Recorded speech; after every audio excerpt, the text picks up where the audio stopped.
Кто проживает на дне Балтийского моря? Возможно, губка Боб. И совершенно точно уже 3 года отдыхают взорванные нитки Северного потока или газопровода, впервые соединившего напрямую Россию и Европу. Годы расследований, не завершившихся до сих пор, обвинение России в саботаже и энергетическом кризисе в Германии, клеймо Путин-Ферштейров на всех европейских политиках, кто выступает за восстановление Северного потока-2 и возвращение к дешевому газу. И, наконец, нынешние тайные переговоры США и России о восстановлении работы газопровода фактически за спиной у Германии. Об этом поговорим сегодня в нашем сюжете. И разбираться в теме северных потоков мы будем вместе с заместителем генерального директора Института национальной энергетики и главным редактором портала «Инфотек» Александром Фроловым. В далеком 2000-м, когда между Россией и Евросоюзом царили мир, дружба и жвачка, Еврокомиссия одобрила строительство первого прямого газопровода из России в Германию протяженностью 1224 километра и мощностью в 55 миллиардов кубометров по 2 ниткам в год. Расположили трубопровод на дне Балтийского моря, минуя Украину, Польшу и другие ныне недружественные страны Восточной Европы. В 2005 году под это дело создается компания North European Gas Pipeline Company, позже переименованная, собственно, в Nord Stream, и ставшая оператором строительства, а впоследствии и оператором эксплуатации газопровода. Сооружение первой нитки началось в апреле 2010 года, и уже в ноябре 2011 первый Северный поток официально заработал. После аварии на японской атомной электростанции Фукусима-1 немцы решили, что собственные АЭС пора закрывать. А значит, самое время закупать у русских еще больше газа, чтобы гарантировать энергобезопасность Германии и всего Евросоюза. Фатерланд наслаждается дешевым газом. На секундочку, годовые мощности газопровода обеспечивали около 60% всего потребления газа в Германии. Аппетиты росли, и в сентябре 2015 года подписывается соглашение о строительстве 2 дополнительных ниток газопровода, проект «Северный поток-2». О строительстве Nord Stream 2 мы вспомнили вместе с заместителем директора Института национальной энергетики и главным редактором портала «Инфотек» Александром Фроловым. При Меркель было решено, а давайте мы увеличим количество газовых электростанций. Новая коалиция, которая пришла после Меркель к власти, мы их сейчас запомнили несколько другими людьми, но Шольц приходил и подписывал коалиционное соглашение под лозунгами «увеличим установленную мощность газовых электростанций». Да-да, мы за возобновляемую энергетику. Всеми силами будем добиваться ее развития. Но, дорогие друзья, надо же увеличить установленную мощность газовых электростанций. Давайте мы создадим условия, чтобы их стало в 2 раза больше. В 2 нельзя, хотя бы на 20. В Германии сейчас порядка 32 гигаватт газовых электростанций. Так.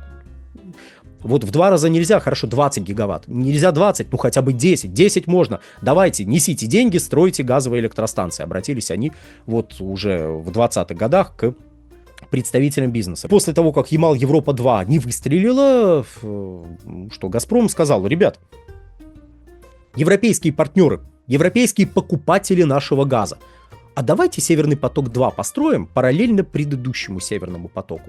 Это минимизирует затраты на проект, на составление проекта, это минимизирует затраты на подготовку к строительству, и упростит строительство, по большому счету. Там потому что дно надо изучать, дно надо готовить, а тут у вас уже значительно, какая-то часть работы уже выполнена. Европейские покупатели российского газа сказали: господи, какая хорошая идея. Давайте, точнее, держите, вот вам деньги. После чего Польша сказала: что это такое? Это безобразие какое-то. Это недопустимо, чтобы в какую-то там Германию шел еще газ. Это, не дай бог, мы еще из этой Германии этот газ получать будем. В случае чего? Вообще и мы будем немцам платить. Фу. А давайте мы будем вставлять палки в колеса этому проекту. В общем, в начале августа 2016 года заревновала Польша, и польское антимонопольное ведомство блокирует через Евросоюз создание Nord Stream 2, совместного предприятия «Газпрома» и 5 европейских энергоконцернов, поскольку оно, по мнению поляков, приведет к ограничению конкуренции на рынке газа и потому противоречит законодательству Евросоюза. «Газпром» отказывается от совместного управления и становится единственным акционером создаваемой компании, оператора Nord Stream 2. На 15 декабря 2019 года было уложено более 2230 километров газопровода, то есть почти 2 нитки целиком. Но в дело вмешиваются американцы и начинают вводить санкции против строительных подрядчиков газопровода. Германия недовольна. Но что поделать, с сюзереном пришлось договариваться. Летом 2021 года Госдеп США и МИД Германии опубликовали совместное заявление, в котором объявили о достижении компромисса. «Северный поток-2» может быть достроен, но в обмен на это немецкая сторона добьется от России продления транзита газа через Украину, куда же без нее, еще на 10 лет, а также вложится в диверсификацию своей энергетической сферы. Кроме того, от участия в строительстве СП-2 частично отказались европейские подрядчики и были заменены россиянами. Например, российский трубоукладчик «Академик Черский» вместо швейцарской компании трубоукладчика Allseas. Однако «Северный поток-2» так и пролежит на дне Балтийского моря, не пропустив через себя ни одной молекулки российского газа. Почему так вышло, рассказывает Александр Фролов.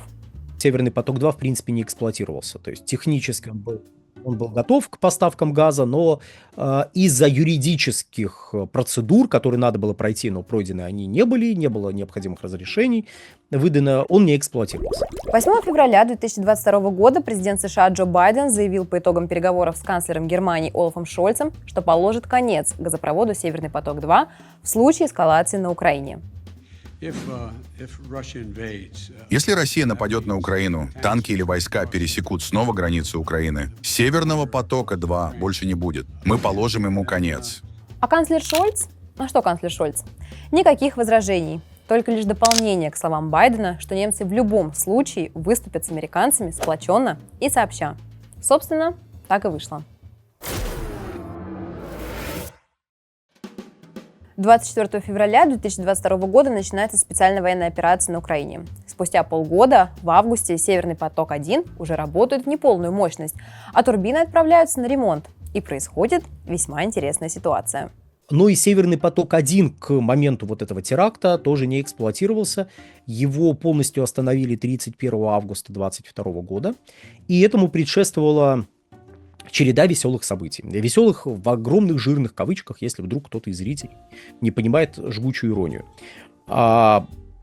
Во-первых, Европейский Союз стал спешно принимать санкции. Ну, санкции, понятно, надо принимать так, чтобы просто не приходя в сознание.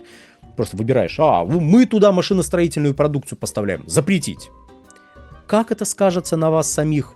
Неважно, мы потом об этом подумаем. Была масса ограничений принята и Европой, и Канадой. И тут оказалось, что в Канаду увезли одну из турбин с компрессорной станции портовая. Турбина — это основной элемент газоперекачивающего агрегата. Турбине требовался плановый капитальный ремонт. Ее планировали привезти обратно в апреле-мае.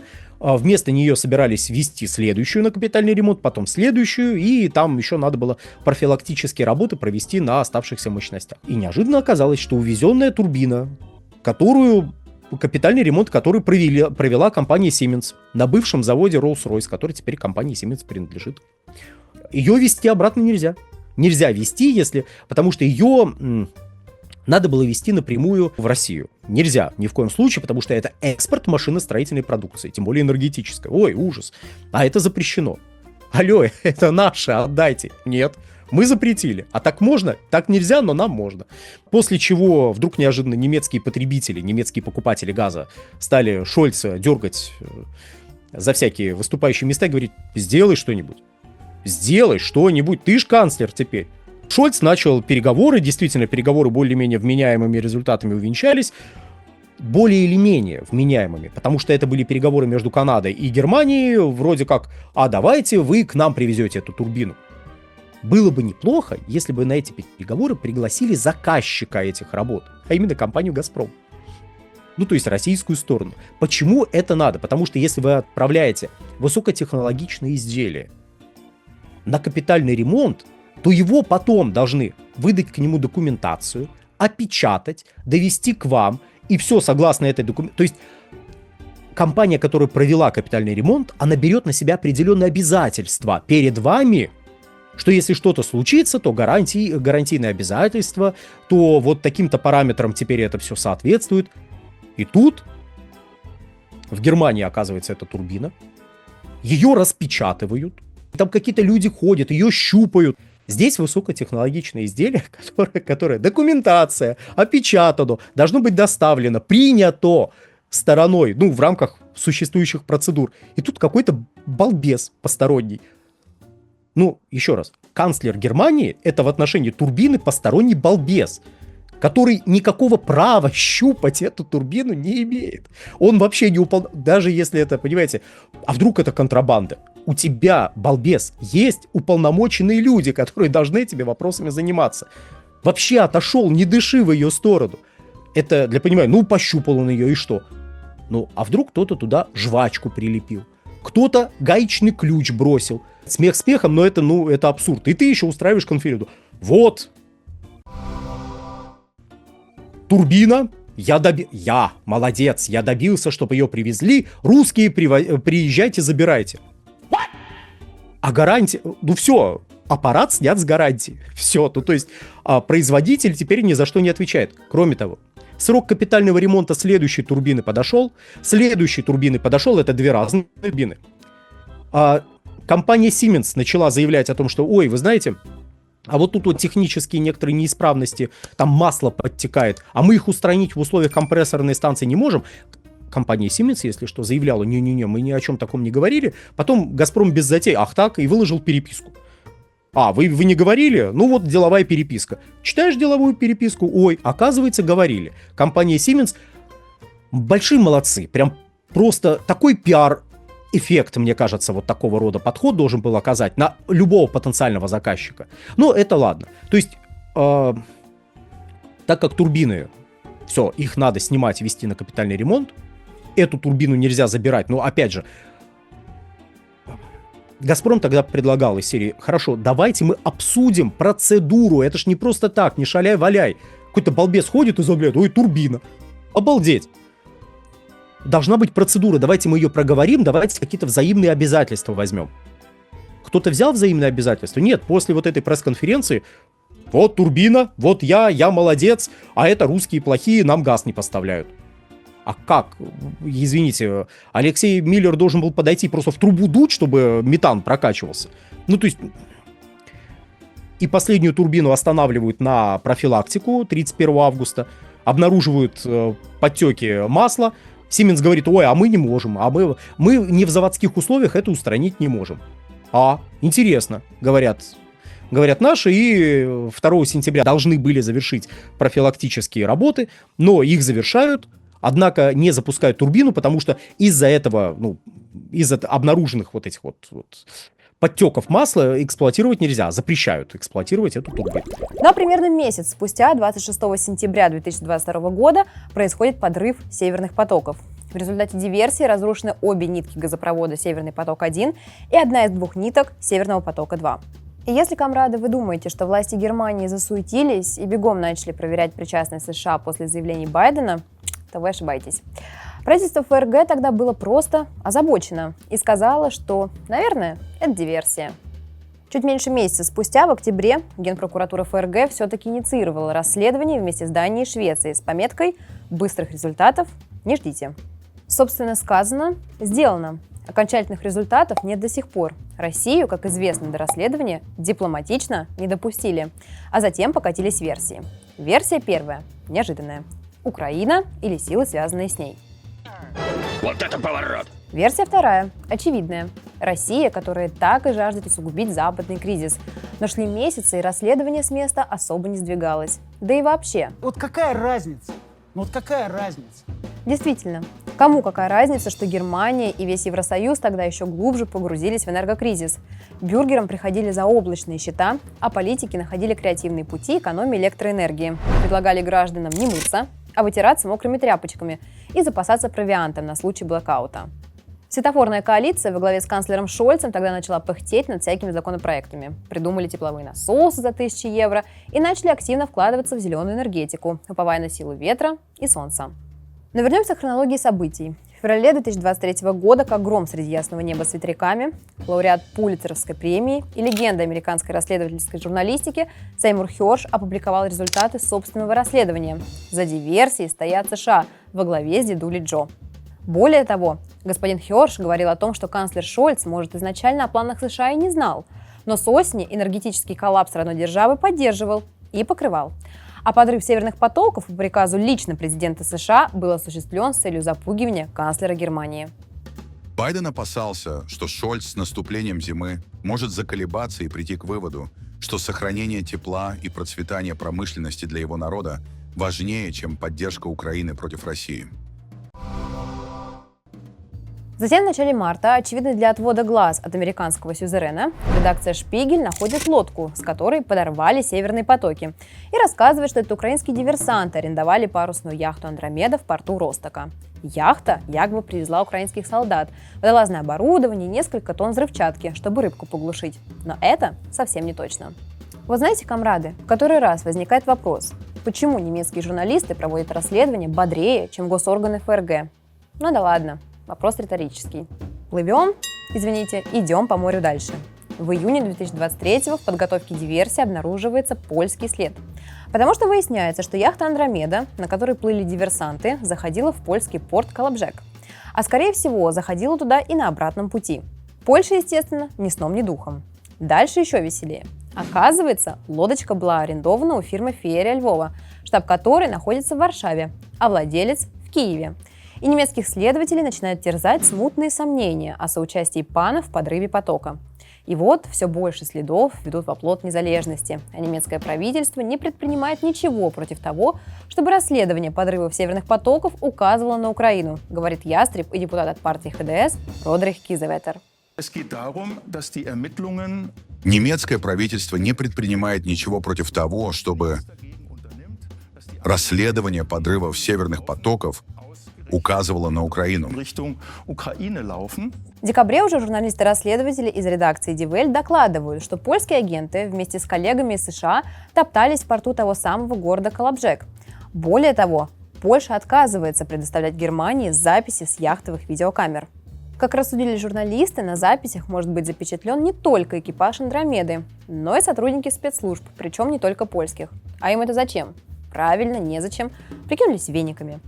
На протяжении всего расследования подозревать русских тоже никто не забывает, но доказательств по-прежнему нет. Это просто по традиции уже. В феврале 2024-го Швеция и Дания умывают руки и выходят из расследования, признав преднамеренную диверсию. Но причин для дальнейшего изучения дела у них нет. Удобно. В расследовании 1 на 1 остаются Германия и Россия, но последнюю все так же не допускают. В медийном пространстве ФРГ наступает затишье в отношении северных потоков, а правительство по всем неудобным вопросам, в частности от политиков из оппозиционной альтернативы для Германии, шлет всех к прокурору. Вы только что сказали, что не хотите получать газ из России. Это и есть причина того, что федеральное правительство больше не следит за расследованием взрыва на Северном потоке-2. Или наоборот, как может показаться, срывает его. Или за этим стоят другие вещи. Возможно, есть вероятность, что за диверсией стоят США или другие партнеры. Может быть, это причина?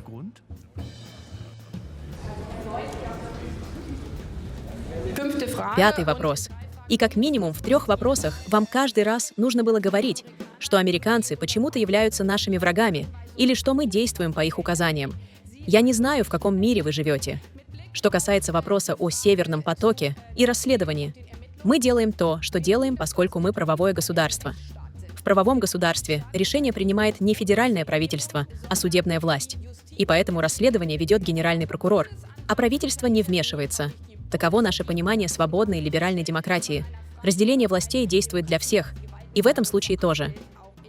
Почему до сих пор нет никаких результатов расследования? Никаких дополнительных вопросов по этой теме. И вдруг в августе 2024 года Генпрокуратура Германии таки делает вид, что все это время работала, и даже выдала ордер на арест первого подозреваемого в подрыве северных потоков. Подозреваемый, собственно, украинский дайвер Владимир Ж. находился в Польше, но... Ай-яй-яй, какая досада, комрады. Представляете, сбежал на Украину. Сообщалось, что ордер на его имя был выписан еще в июне, но польская сторона его, по всей видимости, проигнорировала, вопреки правилам Евросоюза касательно европейского ордера на арест. Запрос Германии о помощи остался без ответа. Дальше вскрылись еще более прекрасные подробности. В конце мая Владимир Ж., как ни в чем не бывало, чилил с семьей в Германии, хотя к тому моменту уже был опознан немецкими следователями как предполагаемый член диверсионной команды. Но какое огорчение! Немцы проспали. Ордер выписали лишь в начале июня, когда Владимир территорию Дойчланда уже преспокойно покинул. И мякотка истории. Из Польши, судя по новой информации, водолаз выехал на авто посольства Украины в Варшаве. То есть государство Украины сейчас обличается как минимум в сокрытии террориста, который разыскивается на международном уровне. И выдавать его, естественно, никто не собирается. Установлено, что, согласно Конституции, Украина не может и не будет выдавать собственных граждан. И я не думаю, что Германия захочет делать то же самое. В связи с этим маловероятно, что кто-либо из обвиняемых будет передан Германии. Кроме Владимира, прокуратура ФРГ назвала еще имена двоих подозреваемых. Супружеская пара Евгений и Светлана Ю. Также граждане Украины и владельцы школы дайвинга. Как предполагается, в ходе акта саботажа работали водолазами и крепили взрывчатку к трубопроводам. Значит, все-таки не рыб глушили. Ошибся Herr Kiesewetter. Но вдруг в октябре 2024-го датское издание Politiken выдает новость, или давно не новость, что за диверсией на северных потоках стоят США. Аргументы следующие. Во-первых, капитан местного порта Джон Нильсон сообщил, что незадолго до взрыва на северных потоках в тех же местах проходили несколько кораблей американских ВМС с выключенными радиостанциями, которые не реагировали на запросы и запретили к себе приближаться. Во-вторых, местный инструктор по дайвингу Еспер Мунк также не верит в историю об украинцах-дайверах, подорвавших газопровод. Яхта «Андромеда», которую, напомним, разыскали журналисты, технически не подходит для таких авантюр. Плюс длительное нахождение на глубине 70-80 метров опасно. Всплытие заняло бы куда больше времени. А главный подозреваемый тянет максимум на пляжного дайвера. И даже профессиональным водолазам, нанятым немецкими СМИ, удалось погрузиться и найти трубу далеко не с первого раза. А украинцы-дайвера получилось с первого. Ну что тут скажешь? Избранная нация. Официального завершения расследования в любом случае как не было, так и нет, поэтому остается только догадываться и анализировать. А теперь, комрады, давайте резюмируем. За 3 года ведения расследований несколькими странами официального завершения нет и не предвидится, а виновных никто не наказал и наказывать не собирается. Германия пережила и переживает до сих пор сильнейший энергокризис в истории, который бьет в первую очередь по простым смертным бюргерам, их коммунальным платежам и бизнесу. Зато Фатерлян стал сильным, независимым и никаких дел с «Газпромом» больше иметь не желает, или, по крайней мере, методичка больше не позволяет. Что же касается переговоров между Россией и США о покупке газопроводов, история крайне интересная, но пока с открытым финалом, потому как очень много вопросов, и все они без ответа.